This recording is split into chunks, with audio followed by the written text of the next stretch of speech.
Yeah. Okay, so for the camera, will you just state your name and title and a quick recap of your history? Yeah, my name is Tim Walsh. I work for the Marin County Fire Department as a fire crew superintendent.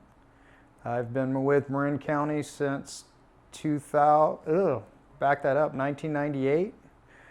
Prior to that, I worked for the California Department of Forestry and Fire Protection since 1984. What, will you tell me a little bit about your time with CAL FIRE? Well, I started in 1984 and worked out of King City headquarters. I was a seasonal firefighter for 2 years and joined so I could earn enough money to buy a new car and fell in love with the job. From there, I went to the Santa Clara unit and worked on a helicopter for a couple years. Took the test to become an engineer. Unfortunately, in order to get a full-time job, I had to go to Southern California and ended up in San Bernardino. Worked in San Bernardino for 3 years, took the captain's exam, and made fire captain in the Riverside unit. I did that for 3 or 4 years, fell into a new position called pre-fire engineering, and that was the beginning stages of using GIS to assess wildland fire potential, and fell in love with that, and that opened up a lot of different doors.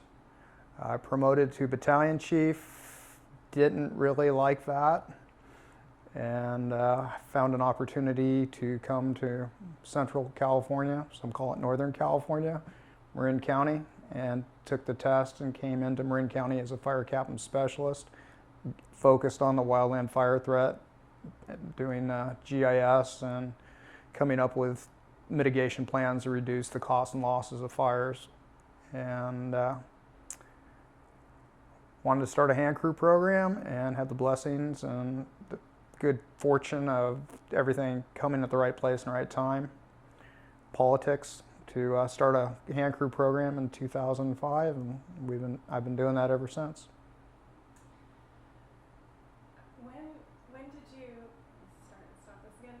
When did you start with the GIS work, and what changes have you seen over time with GIS and its value to the fire? Well, I started with GIS in 1996, maybe 7.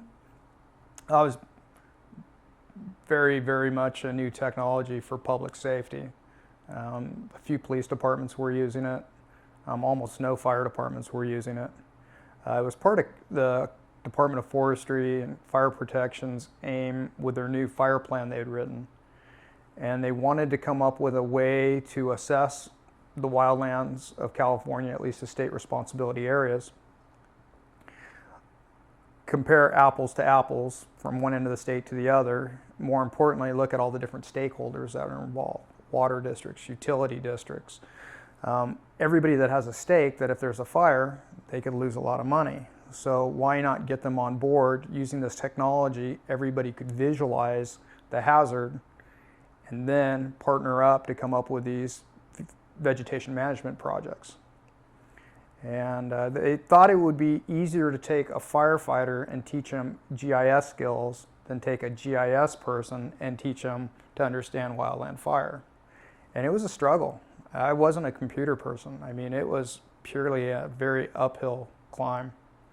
But finally, things started to click, and a company that worked or designs the GIS software, one of the biggest ones is ESRI, and they were about 10 minutes from my house in Southern California. The reason they're so successful is they headhunt the best professionals in the world for all the different technologies and applications that they have. So when it came to wildland fire, they hired a gentleman by the name of Russ Johnson. He was the FMO from the San Bernardino National Forest, probably the busiest fire forest in the nation. And a brilliant man, ex-smoke jumper, just one of the smartest people I ever met. And we ended up hitting it off pretty well. And next thing you know, he had me flying all over the place, giving talks about GIS and how it can be used for wildland. And that spun off into some consulting, and it was a really good ride. Do you, can we see the down here? Sorry. There you go. Make sure. Okay. Do you still do GIS or that kind of work at all? I do very little GIS now. It's comes down to time management, and running a hand crew is probably 3 full-time jobs compressed into one person doing it. Will you tell me about starting the crew and what that was like in terms of just not only building a program but outfitting the program? Well, back in 2004, we had a forester, and he hired a company to come out and cut and pile brush. And he asked me if I could find some seasonal firefighters to go out and burn some piles. So me and 2 other firefighters went out there and burned some piles and had a great time. It was a day out of the office, so I enjoyed it. And we sat around and talked for a while going, I wonder what they paid to get these piles cut. So we asked the question, and when we heard the answer, we went, wow, we could bring back all our seasonal firefighters for the winter and do this kind of work and have our own crew. And it was purely a joke until we started going, wait a minute, this might not be a bad idea. So I went to the fire chief and I just said, hey, is there a chance that we could do a pilot program? I'll hire 10, 12 seasonals. We'll go out and cut brush right next to the area that was just done, so we have a control to compare it to. And he asked me where I was going to get the money, and I said, our Fire Safe Council, I'll ask them to give us $10,000. He said, yeah, if you can make it happen, go for it. And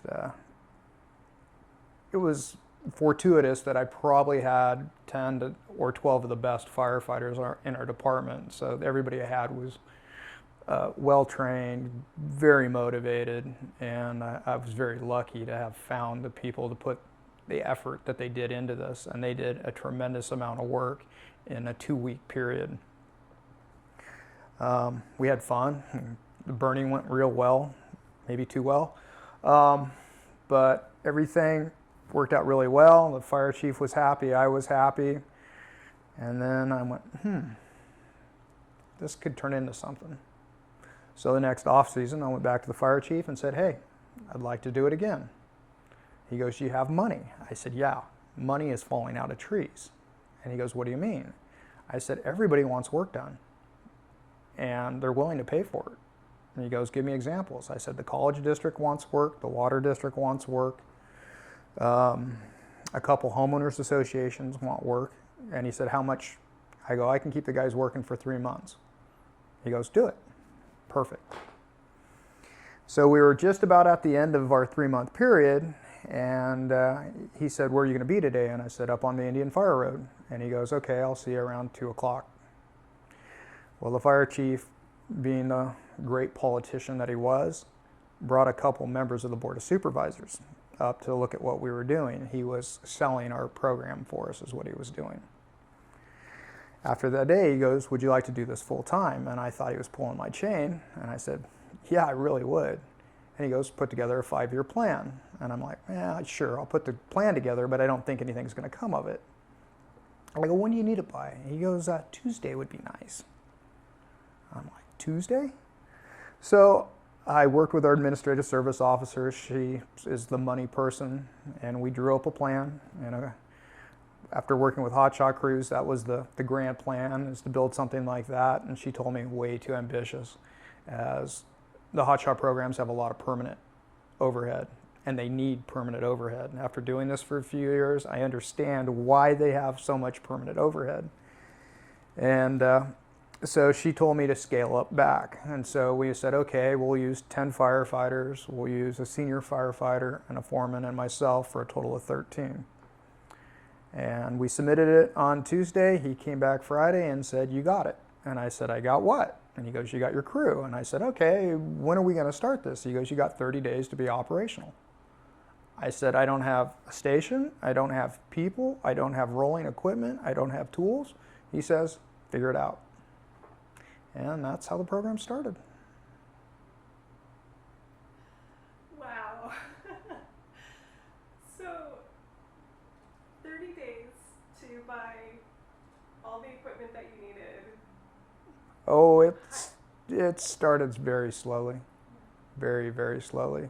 For the first few months, we had a couple very rough, we have an urban search and rescue team, and they had a couple old four-wheel drive vans, and they're affectionately called red van and white van.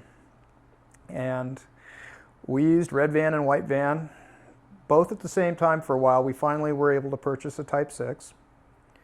And then we used red van and white van.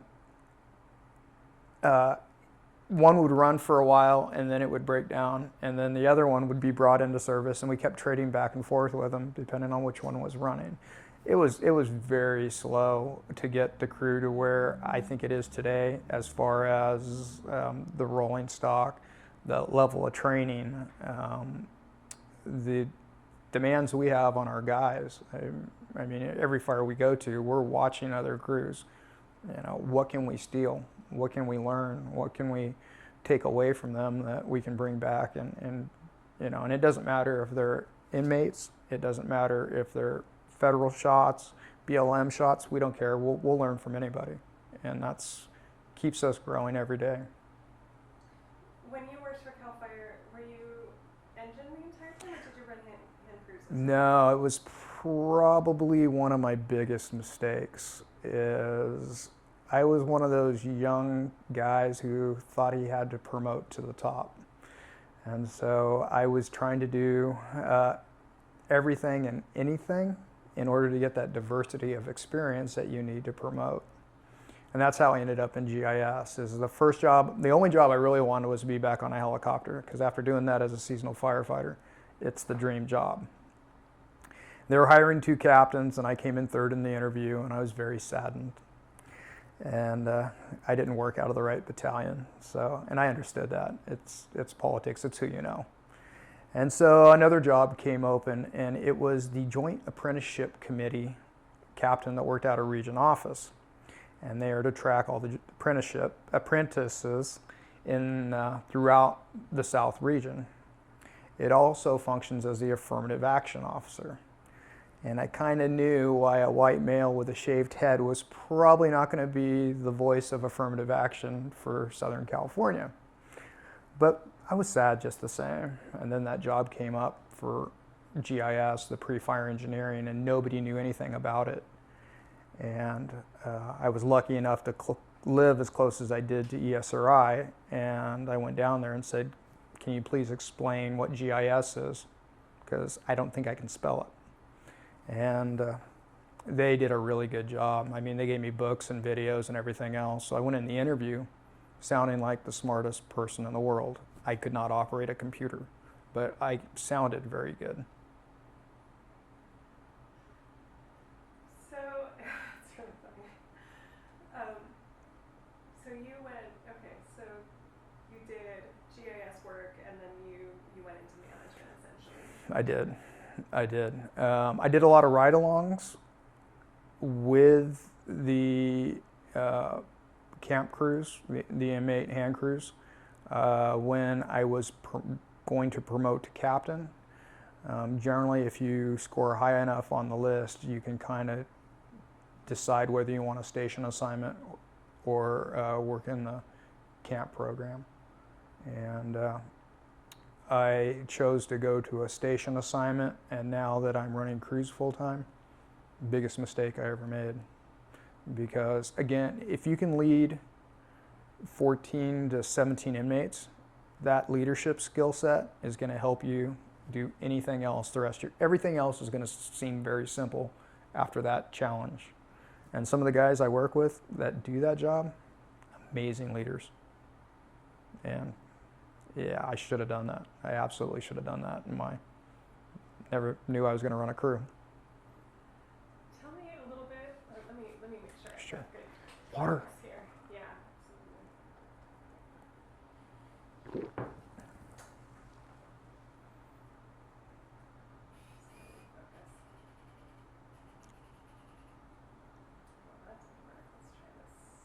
I'm trying to get Brian to edit my book, and this would take care of everything.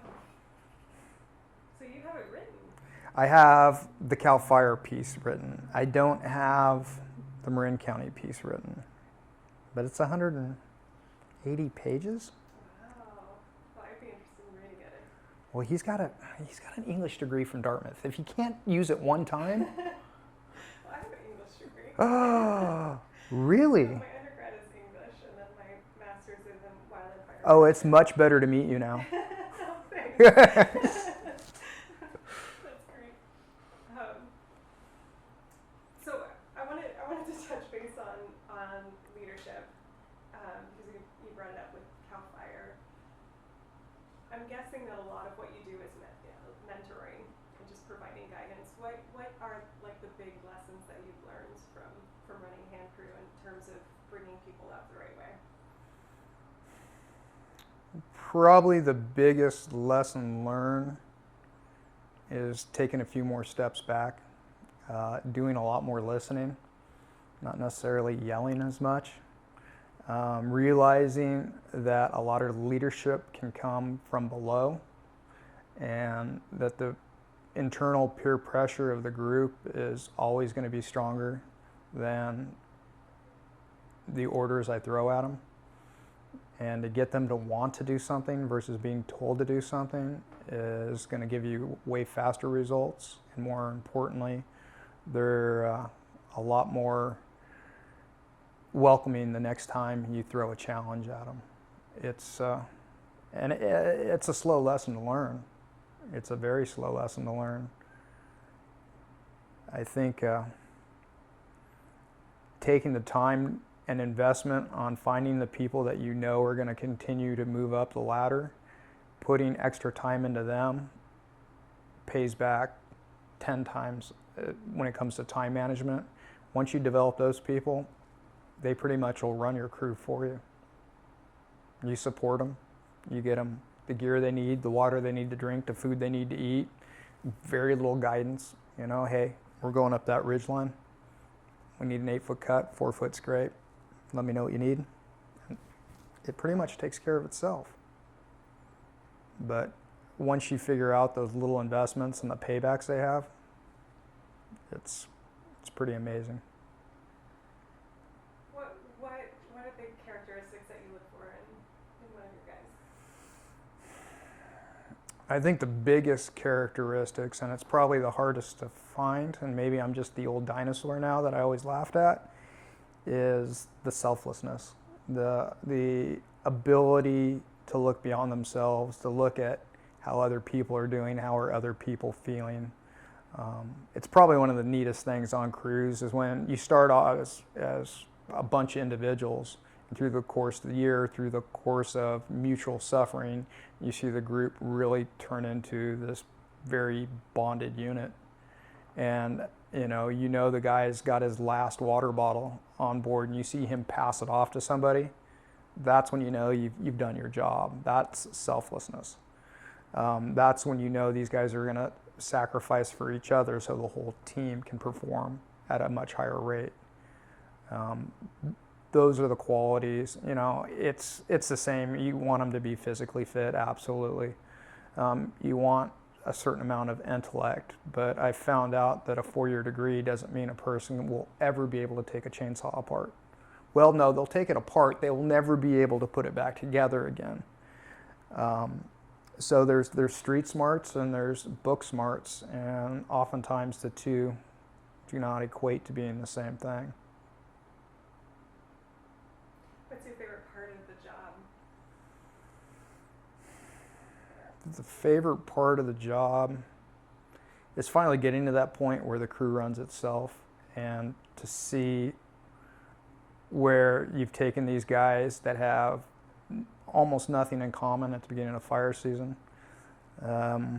There's a lot of almost one-upsmanship in the beginning of the season. The pecking order is being established, and then you get to the middle of the season or towards the end of the season, and they know who's behind them just by the breathing, just you know, by the grunt or the cuss word that comes out of the mouth, that you know exactly who's in back of you or in front of you.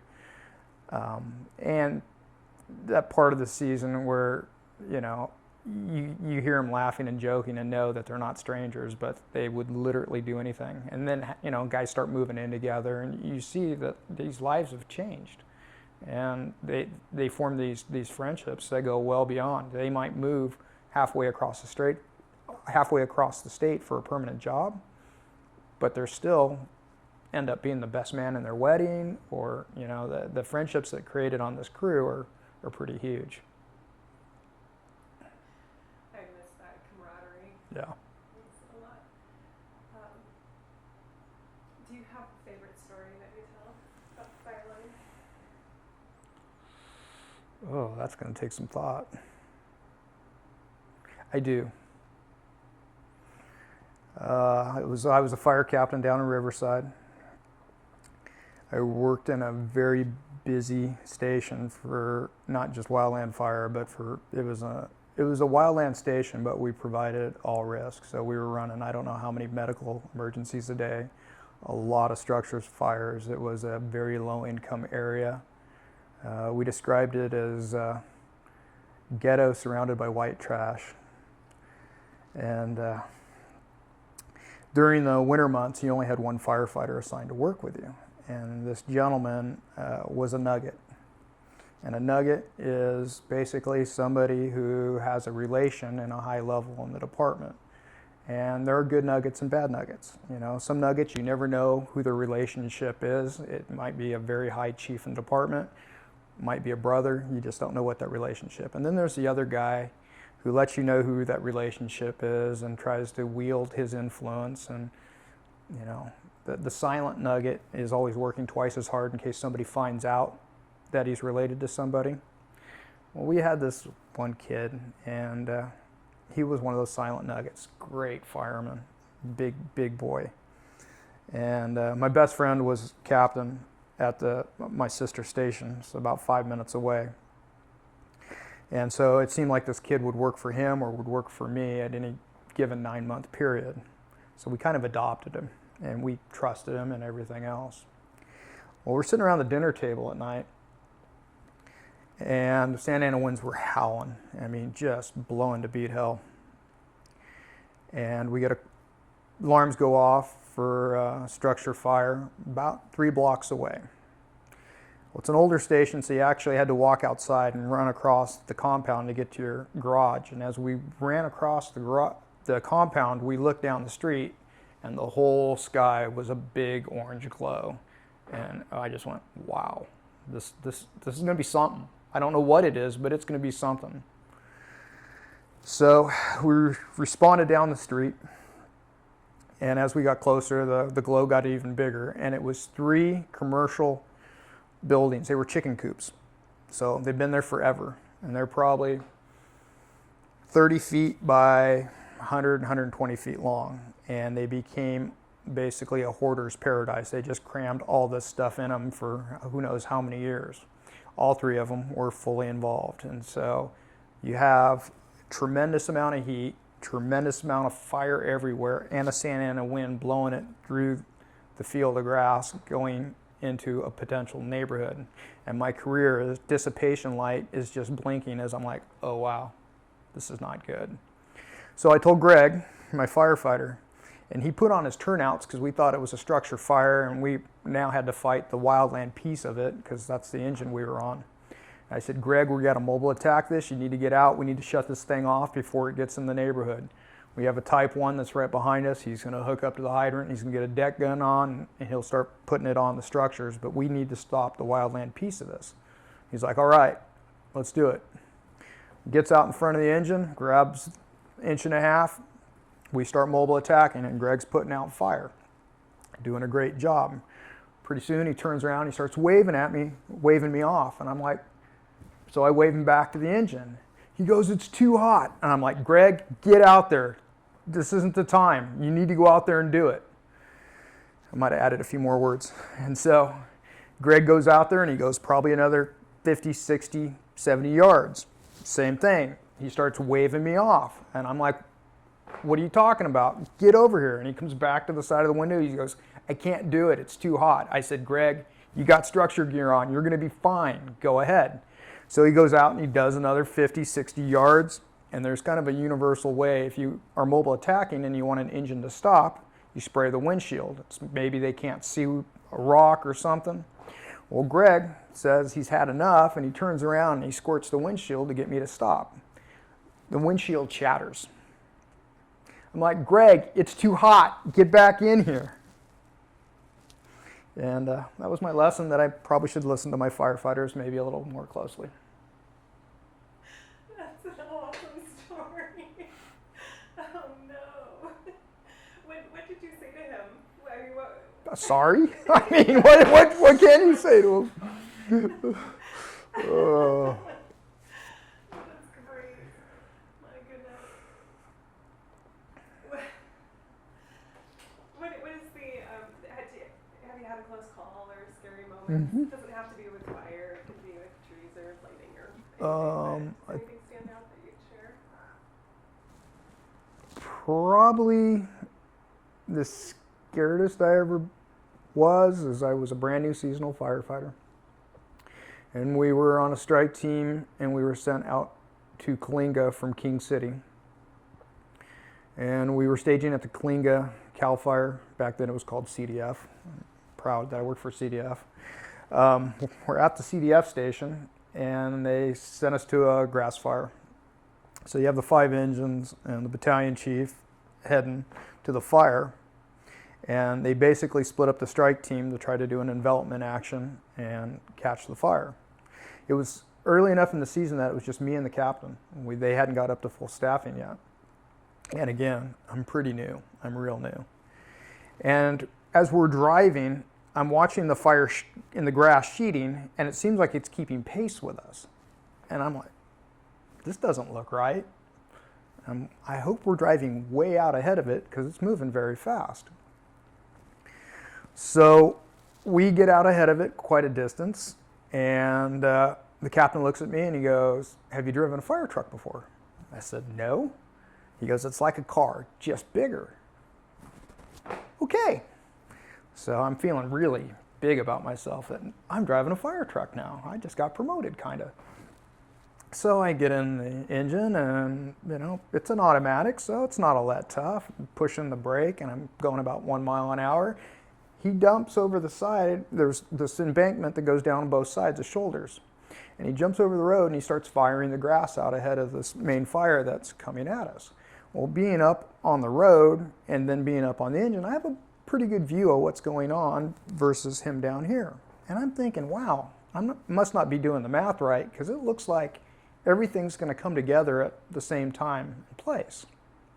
Well, I look up and I see cars coming the direction right at the engines that's going this way.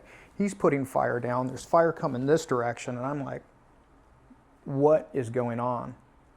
So I hit the horn, and I remember so clearly that here I am in this really big red truck, and I hit the horn and it's going beep, beep, and I'm like, you gotta be kidding me. This is the horn on a fire truck? Now they have an air horn, of course, but I just remember that beep, beep was the most embarrassing sound I ever heard a fire truck make. And so the captain, he looks at me and he's like, "What?" And I'm like going like this, going, "Hey, we got a car coming at us that's going to be trapped in the middle of all of this." And he's like, "Okay." So he comes up on the road and he's talking to this person saying, "You can't go the same direction. We just put fire down, and you have to turn around and go the opposite way." Well, this only took a few seconds at the most, but at the same time, this fire had been moving at us for some time. And now I'm starting to go, hopefully he gets on the engine and kicks me over to the proper seat and we get out of here. But it doesn't happen. He gets the car to turn around, and then he jumps back down the embankment and continues to fire. And by now I'm just about panicked. I didn't know what to do. This was well beyond my training at this point of 2 months, maybe 3 months. And I know this fire is going to hit this road really hard. I know he's out there. I don't know what I'm supposed to do. Am I supposed to go forward? Am I supposed to go backwards? I knew if I went forward, I was going to burn up an engine. If I went backwards, I'd at least end up in the area that he had already fired, and it wouldn't be such a hard hit. So I put it in reverse, smoke everywhere, couldn't see anything, and I couldn't drive a fire truck. We got to keep that skill set. and I'm trying to hold it straight on a very narrow road with large embankments on both sides, and I'm thinking at any moment I'm going to drive off in reverse and end up. So I'm kind of S-ing backwards, trying to find a yellow or white or any line at all. And at the same time, I'm like, I just left this guy out there to die. I had no idea where he went. And all I knew is fire was on that side of the road, and now it was very much on the opposite side of the road. And he had to be in between it. And so I'm sitting there, and my leg is visibly hopping on the accelerator due to nerves. I'm mentally going through the checklist. I'm going to have to break out the Santa Clara burn pack. I'm going to have to get out the sleeping bag, the sheet, the plastic, put the saline on that. I'm going to have to get help on the radio. Oh, wait a minute. How do you talk on a radio? There's 2 microphones, but I don't even know which one to talk into. And so I'm trying to come up with a plan of what I'm going to do. And I said, I can't talk on the radio until I go up and see what his injuries are and give a better report on conditions. So I said, okay, I'm going to put it in drive, and I'm just going to inch up the road and go find him. So I'm driving very slowly, maybe 2 miles an hour, probably not. And I looked up, and finally the smoke clears a little bit, and this guy's walking towards me. And I'm like, well, at least he's walking. This is good. And I unroll the window, and I said, hey, I'm really happy to see you. And he goes, I'm really happy that my fire engine isn't burned up. And I'm certain he cared about me just a little bit. And I was going to kind of accept the fact that if the engine burned, I was in it, maybe collateral damage. That's what he was really saying. But I was like, how can you be alive? And he goes, luck. And I said, luck. And he goes, yeah. I go, what'd you do? And he goes, I just ran up the embankment, ran down the other embankment, scooped a hole in the gravel, stuck my head down in the gravel, and the fire burned right over the top of me. He goes, it was just luck and wind that just, it was so fast it just went over his head. And I said, I thought I killed you. And he goes, no, you did the right thing. And he goes, if you would have went forward, you would have burnt the truck and possibly yourself. And to this day, I still don't know if I did the right thing. I never felt good about that decision. But it's funny, he became my fairy godfather. He promoted all the way to the point where he had a star on his collar with CAL FIRE, which is quite high in their system. And he took care of me my entire career. And to this day, I still talk to him on a regular basis. So that was a friendship forged in fire that's remained intact, and he's a great guy.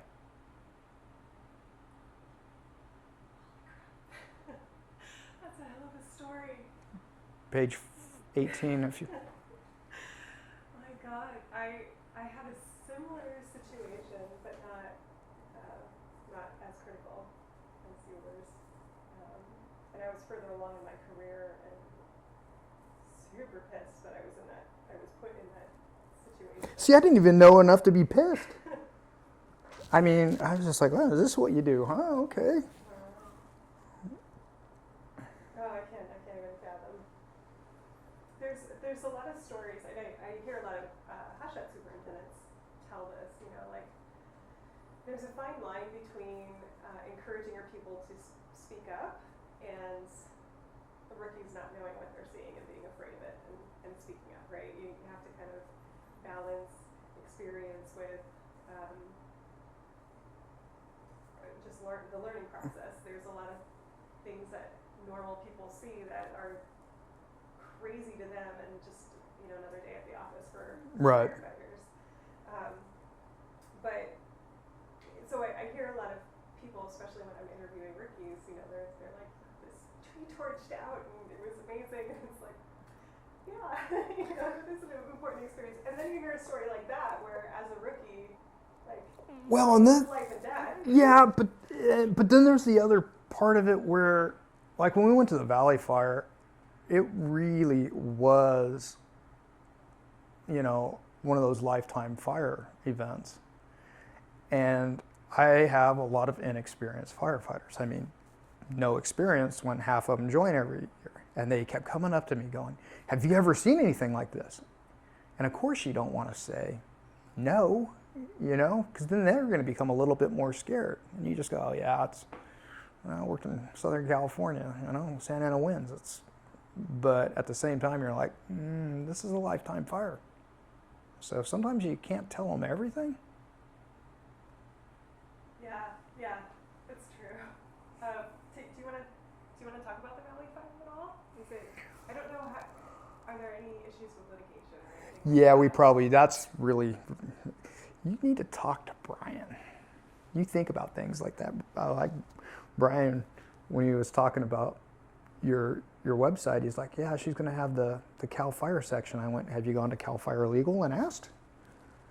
And he put their emblem on their sales sheets for their Cal Fire, their new web gear that they just got approved. Yeah, he had to take that off too. Yeah, I'll bet. Yeah.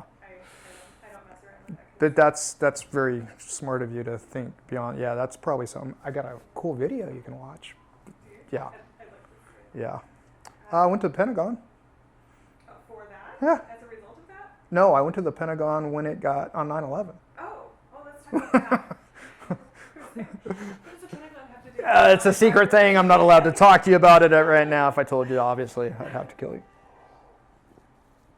I'm sorry, can you hand me that phone just to make sure I'm not ignoring something important? I doubt I am, but that is the same sound it makes when they do want me to go.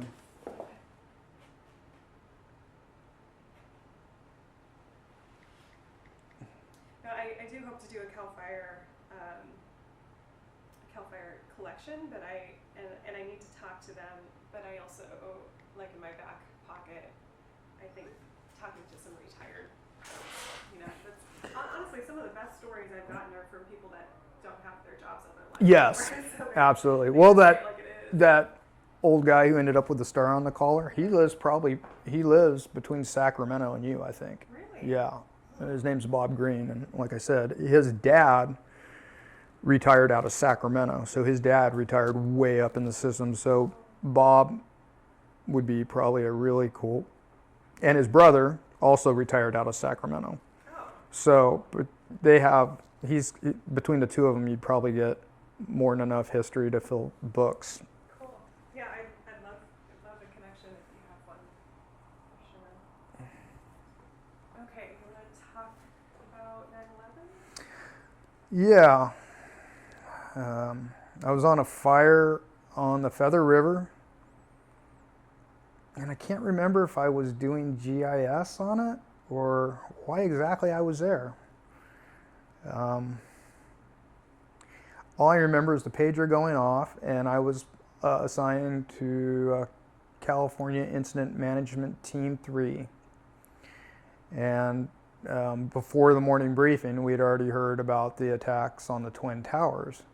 And at first it was like, oh, an airplane hit the tower, and it sounded like an accident. And then when the second one hit, everybody started putting the pieces together.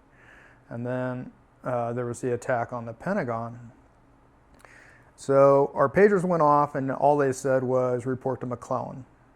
And that was weird. There was a certain amount of nervousness when your country's been attacked. And now all of a sudden they're going, we're going to send you at least to the area that has been attacked. So that in itself was a little disconcerting. It was a hurry up and wait. So we got to McClellan, and the one thing to keep in mind is all the aircraft in the entire nation were grounded. So there was kind of a, why are we going to an airport if you can't fly? So we did a lot of waiting around, and finally all the phone calls had made sense, and they said your plane's 30 minutes out. Well, it was the normal evergreen 737s that they have on contract year-round, and it landed, and of course there was nobody there. You know, normally when a plane lands, you have baggage handlers and a guy moving a step and everything else. No, there was nothing. Everything was shut down at every airport at this point. And I remember going, this is really weird. You know, we're up in the hull of the airplane loading all the bags and everything else. And when airborne, we stopped, I think, in Albuquerque to pick up another Fed team. And they were going to the Twin Towers, and we were going to the Pentagon. And nobody could sleep. And finally, we started seeing the sun start to rise from the airplane windows, and we looked out and saw actual jet fighters on each side of the 737. And we're like, that's pretty awesome. And we thought, we are getting an escort. We felt pretty important, till we realized they were there to shoot down the airplane had it veered off course. And we no longer felt cool anymore. And I remember landing at the airport in DC, and again, it was a ghost town. It was the middle of the day, one of the busier airports in the nation, and not a single person, not a single vehicle, nothing. And the same thing, we had to find a truck that was unlocked in order to unload the airplane. We had to make phone calls and wait for somebody just to show up there to unlock gates. I mean, it was completely shut down. We first got there, they had no idea what to do with a Forest Service Type 1 team. You're kind of in the center of municipal firefighting. You're in Washington, D.C., and you have all these big city fire departments. You have Fairfax County Fire, you have D.C. Fire, and now all of a sudden you have all these guys in green jeans showing up from the forest saying, hey, we're here to help. And they're like, yeah, okay, why don't you guys go clean the barracks? You know, we have all these USAR teams showing up here, and we're going to need logistics. So you guys just do the general cleanup. Whatever you guys need, we want to do anything we can to help out.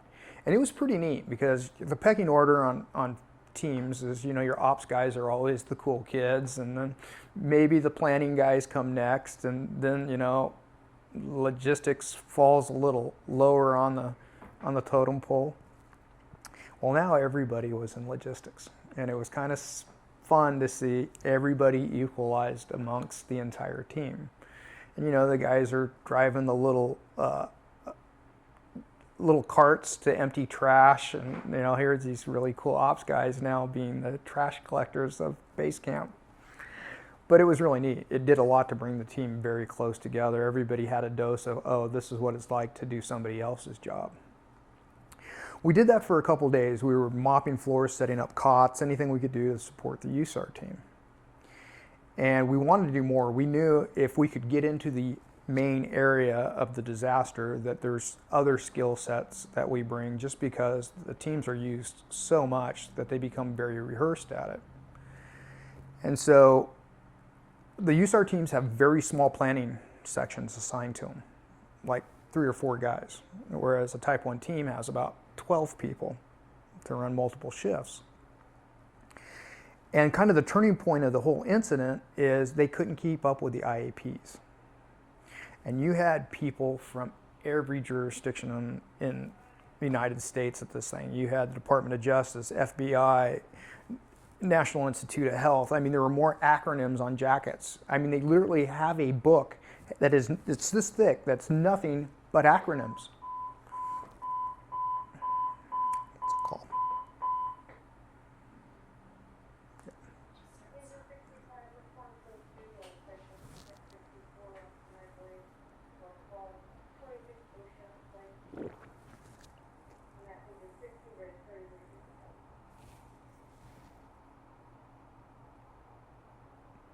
We'll give it a second. The engine will pull out. And it's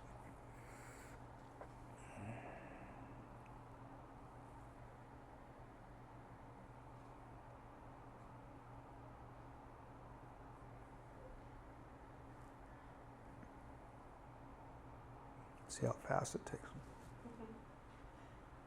Are these all your crews? Yeah. Yeah. I think this was the true pilot project, and then it goes that way, and then that way. When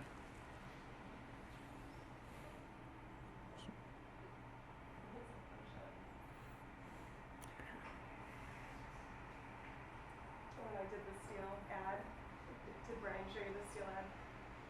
That's why I said, okay, I'm going to talk to her, because she's kind of cool. It's really funny. So stupid. They flew me out to Missouri to do it, and this is for the marketing contractors. Okay. But they literally like threw fake dirt on me. Like 2 months later, a canvas about that size shows up at my step of me. You know, like, what the hell am I going to do with a, I don't know, 24 by 30 inch? Well, if you're a guy, you'd put it over to your bed. I mean, come on, that's ego. I was just like, oh, and then they put What was a saw on the shoulder? No, I was sitting on a log. He had to do the typical hero pose. Well, they won't. Legal won't do that. But they photoshopped out my butt in a chainsaw ad. So I got a picture of myself with Photoshop and picture. Wow. Kind of jealous. Suppose if you're gonna. Could they make me like 6 foot? Maybe some hair? Oh, they did some magic on me, that's for sure. Okay, so 9/11. Probably the biggest turning point was when it came down to the IAP. On the national USAR teams don't come with the planning support that they really need. And they started falling behind just due to the sheer numbers. I mean, you had a crime scene, you had a terrorist scene, you had a hazardous materials scene, you had a firefighting operation, you had you had the Department of Coroner Affairs. I mean, it was just bizarre, all the different agencies and acronyms and everything else that were involved there, and how out of place the Forest Service really seemed. I mean, the Pentagon is a limestone building. It's made of major blocks. They even have draped Kevlar into the walls as it was built to withstand a blast. Now it had a gaping hole in it, and you had all these responders that were trying to do anything they could to help out. Once the fire was out, at this point, it was just trying to make sure there was nobody else most likely found dead in the building, and so they had to search every square inch. Well, being that they couldn't keep up with the IAPs, they finally came and asked someone on our plan and say, hey, you guys write IAPs, is there a way that you guys could help us? And we're like, that's what we're here to do. We'd be more than happy to. And they said, what's the problem? And they said, well, can you run down to Kinko's and make copies? And they're like, why would we want to do that? Why don't we just get a couple commercial copiers and bring them in to the base camp, and then you don't have to make any more runs? They're like, how would we do that? And we go, well, we go see Ruby in finance, and she will make phone calls and give them her $1 million credit card, and you'll have 2 rental commercial Xerox machines here to take care of making all your plans. And that was kind of the gateway. Once that happened, then they're like, well, what else can you guys do? And at that point, even though I was assigned to fire behavior on the team, there's literally one tree in the center of the 5 acres within the Pentagon. That was the only wildland in the entire place, so there wasn't a whole lot of fire behavior to do. But we had a young lady by the name of Heather who was assigned to do our GIS technical specialist job. And we did a lot of work together. And so I said, hey, I'll basically help you and we'll work together on all the GIS requests if there are any. Well, at that point, we started producing a couple things. I called ESRI and they put me in touch with their folks in DC. I just said, hey, can I get an aerial photo of the Pentagon? And they said, sure. When do you need it? And I said, well, yesterday would be nice, but as soon as possible. And they said, okay. I said, hey, I need a large format plotter. They said, okay. So within a few hours, a delivery van, they called me from the lobby of the hotel and they said, hey, you got trucks pulling up and you have deliveries. And I said, yeah, I need a conference room. And they said, okay. Everybody was very cooperative at this point. You could have gotten anything for nothing at this point if you wore a uniform. So we got a conference room, we moved a large format plotter in there, which ESRI was nice enough to make phone calls and make all this equipment and software just show up out of nowhere. The most bizarre thing is I walked back to my hotel room to grab something, and I opened the door and someone had slid a CD with aerial photos of the Pentagon under my door. No notes, no nothing. I didn't ask any questions, but it was, to this day, one of the more bizarre things that I remember. it took us a couple days before they would let us into the inner circle of where the damage occurred. Everybody had to go through a pretty extensive background check, and you had to get your laminate background card. And so I remember right when I got into the fenced off area that I was like, okay, I got to try to find some data, produce something so these people know that we have value to add to what they're doing. And I'm walking around the compound, and there's a couple construction trailers. And I walk into the construction trailer, and I just said, are you guys doing the remodel? And the guy goes, yeah. And I said, do you have blueprints? And he said, yes, we do. And I said, are they in CAD format? And he goes, yes, they are. And I said, can I get a copy of the DVDs? Back then, I guess it would be a CD. And he said, sure, but it's going to take a while. And I said, when do you want me to come back? He goes, give us 30 minutes. And it's pretty scary to think about, but within 30 minutes, I had blueprints to the Pentagon. And like I said, anybody would give you anything because they thought they were helping. And they were, because it was really probably the most important data. It literally had every structural member, and then we could go in there and look at the damage and say, okay, this structural member is missing, this one's half missing, this one's got no damage. This sector has been searched, this sector has not been searched, and so it became really important data to start capturing where people were found, the amount of data or the amount of damage that has occurred in the building, how possibly the plane traveled through the building based on the damage. I did some 3D modeling of the structural members based on the weights of damage we assigned to each column. So it became a really important data to have. And the more we did, the more requests started coming left and right. It was pretty phenomenal that at one minute we're the dirt diggers from the Forest Service, and the next minute we got the FBI coming to us going, hey, can you produce this? Can you do this? Or the Department of Coroner Affairs. It was some bizarre title like that. I think the one memory that I'll remember most is people often want you to do maps right away, and I'll always say, no, we need to hold off. I need to see the whole picture. I've made some bad maps in the past by being in a rush and not taking a big circle around something and then starting to focus on it. And I need to go in there and walk around and see what's going on, so when I look at this data, I can actually know what I'm looking at. And they said, okay. So they gave me a respirator, gave me a USAR helmet, and gave me a guide, because it's very easy to get lost in a building of that size. And you would walk into an area with almost no damage. And then you go down a floor or up a floor, and it starts painting a picture of how the heat traveled when that aviation fuel went off. We're talking tremendous amounts of heat. Then you have a limestone building, so what they've built is probably the best oven known to mankind to hold all that heat within it. And you'd walk into this office, and at first glance, it would look like there was no damage at all. And then you'd walk up to the telephone, and it was, half its normal size. It shrank due to the heat. Or they'd have these carpet tiles, the old peeled back carpets that you lay down quickly and cheaply. And the same thing is they had shrunk down to 1/4 of their normal size. And it showed you no fire damage, just pure heat that traveled through this building, and I'm sure caused a lot of the fatalities. So that's something that'll always stick in my mind. Did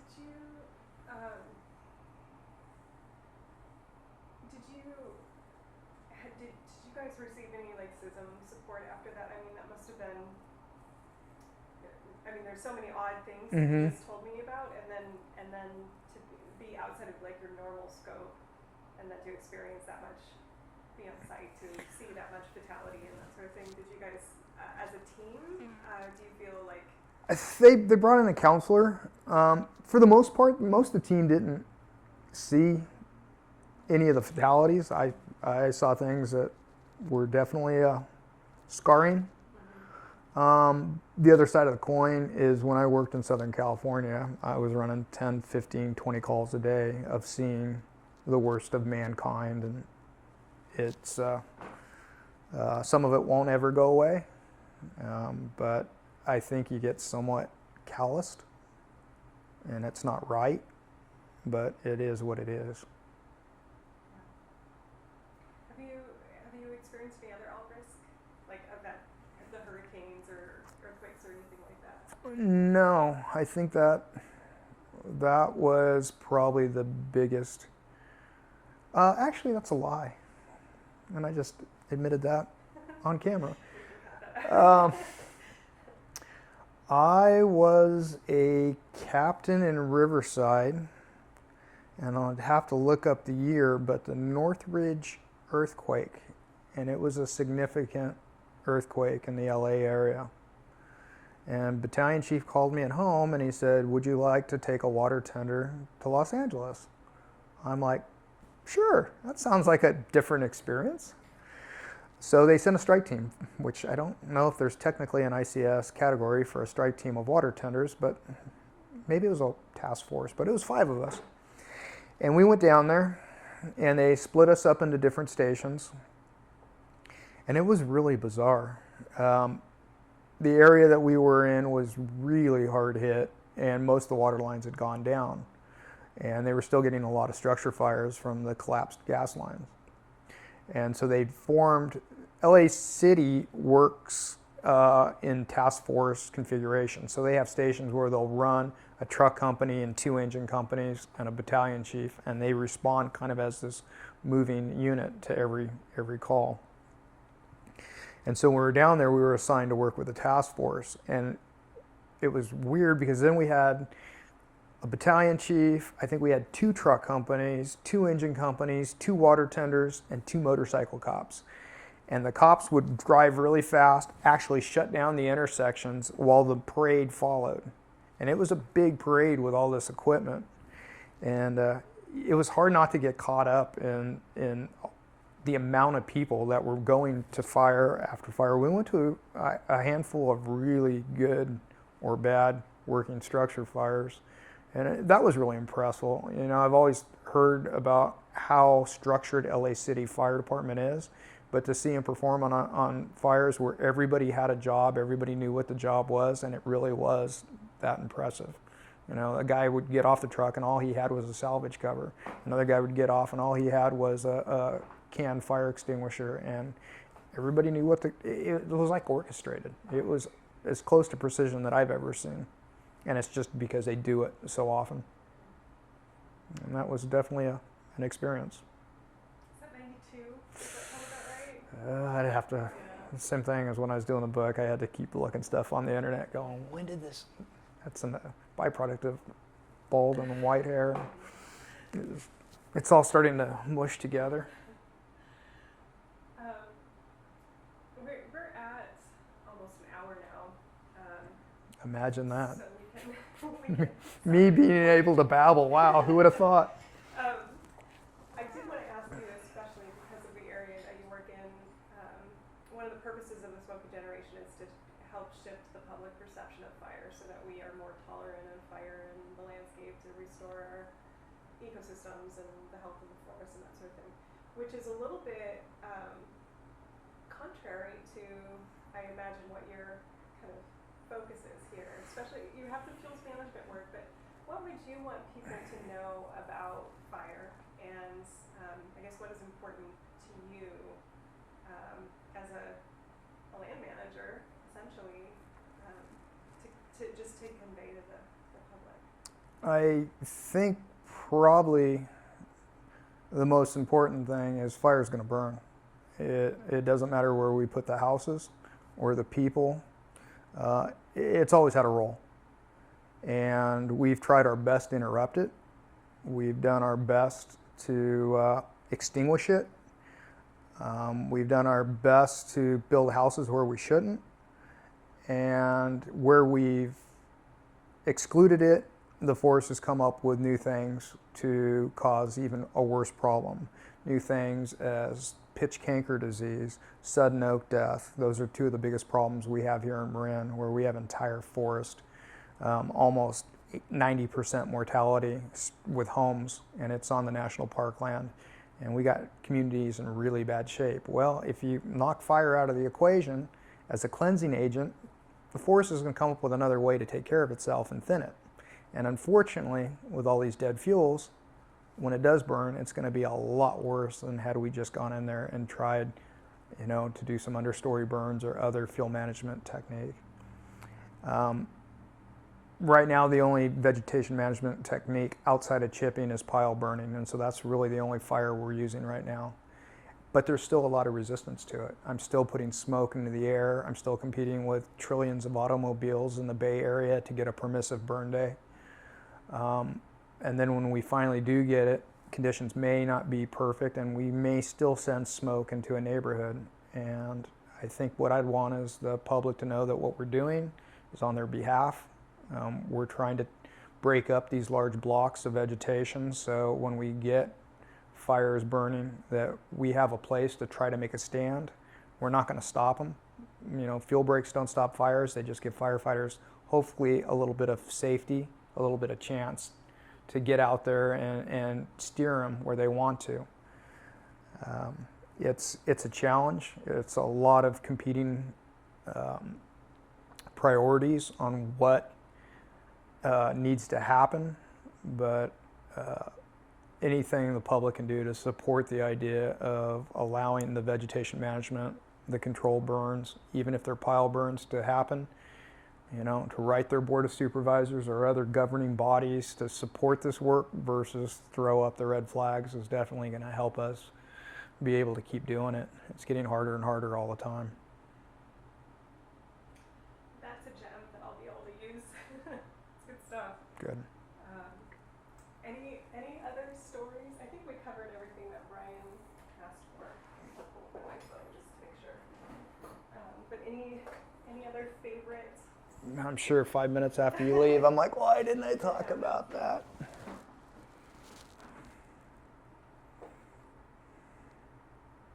Funniest thing you've ever seen on a fire? That's going to have to wait till I retire. All right.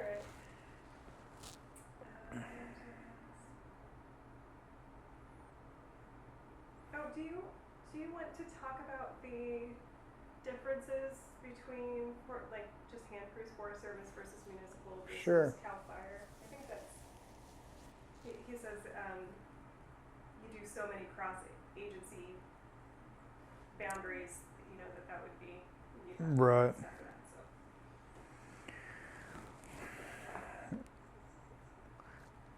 I think looking at kind of the main categories of hand crews, you have the three broad classifications. You have the federal, generally your shot crews. You have CAL FIRE with the inmates, and then you have the county crews, which are almost a combination of every type. And for example, you look at Marin County, we have a small 14-person crew. And people go, well, are you type 1 or type 2? And I'm like, it depends on what definition you use. If you use the interagency hotshot crew, we're none, because you need 18 to 20 people to be a hand crew.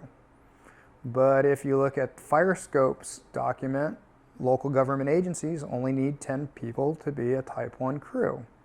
So you get into a lot of this political grandstanding and policies, and you basically say it doesn't matter. When I get to a fire, I'm like, use us for 24 hours. If we don't meet your needs, send us home. We haven't been sent home yet. You look at LA County Fire, for example, they run inmate crews, they run free crews, they have helitack crews. I think they have 36 hand crews, so it's a very big piece of their wildland fire capacity. Same thing with Kern County. They're the only department in the state that has an interagency hotshot crew that's non-federal. And then they have two other crews that are about the same size of ours. You got Ventura, it's got a 20-person full-time crew. You got Orange County Fire, that's got a 20-person full-time crew. You got Santa Barbara, that I believe has two 14-person crews. So you got all these different sizes. We did talk amongst supervisors of trying to come up with some standards, and trying to come up with something different for the county crews to fall under. But it's going to be really hard because our patches are different, our ideas are different, our budgets are different. I've often been asked, well, could we put you guys together with the National Park Service crew? We have a 10-person federal crew here in the county. And I said, sure, but whose policies are we gonna play by? You know, we can work 24-hour shifts, but they're not allowed to. They're bound by the 16-hour shift. Do we have to shave every day, or do we not? So when you start mixing crews, you have all these policies that can help you, but they can also hurt you as far as the leadership and the crew dynamics go. As far as management, I think Cal Fire has one of the biggest challenges. You have one fire captain with, 14 to 16 inmates, and that's a pretty big challenge. On fires, they generally send them out in strike teams, and at that point, they'll get a third captain or a battalion chief to help manage them. But day in and day out, those guys earn their money. That's an interesting idea of marrying up different agencies, crews. I can't imagine No. it's possible. No. But everybody always comes up like they've got this wonderful idea, and you're like, you haven't thought about this very much, have you?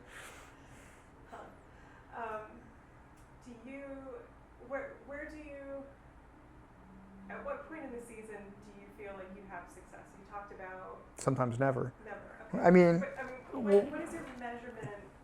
What are your standards for success? Or when do you feel proud of your crew? Oh, that's different. I feel proud of them when they're nice to each other. I mean, it doesn't take this huge. I think we talked earlier about, that's his last water bottle, but he's going to hand it over to his buddy. That's absolutely when I'm proudest, when I can see that selfless act. Or when you've pushed them they've been up for over 24 hours and the fire is not getting any resources, it's still burning houses. Valley Fire was a good example of that. That was, we got assigned about 3:30 in the afternoon. We had to work that night. We didn't sleep at all until the next day. Oh, no crews are coming in. Kept working that night and then got off the next morning. And it was almost an entire 40 some odd hour adrenaline ride. And when you see the guys just stand up, that's a success. You don't have to do anything, guys. Look, just we're going to move to this next area. We're just going to make sure it's out. And that's pretty much all you want at that point.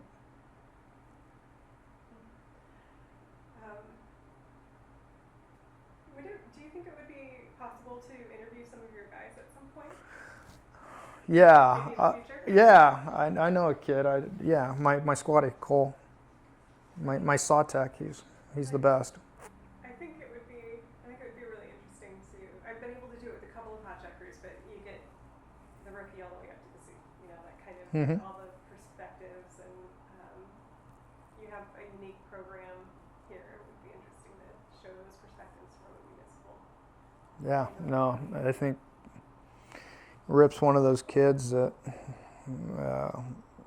grew up a surfer in Bolinas.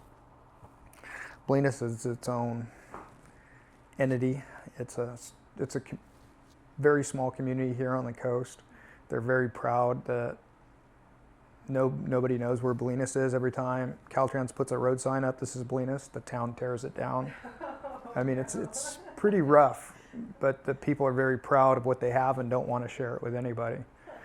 And it's weird because I've gotten a handful of firefighters out of there, and I don't know if it's a drinking water or what's going on, but they seem to just be very, they're all grew up in the water, and it's rough ocean. Mm-hmm. I mean, if you work in the water out there, you're going to be a pretty tough lad.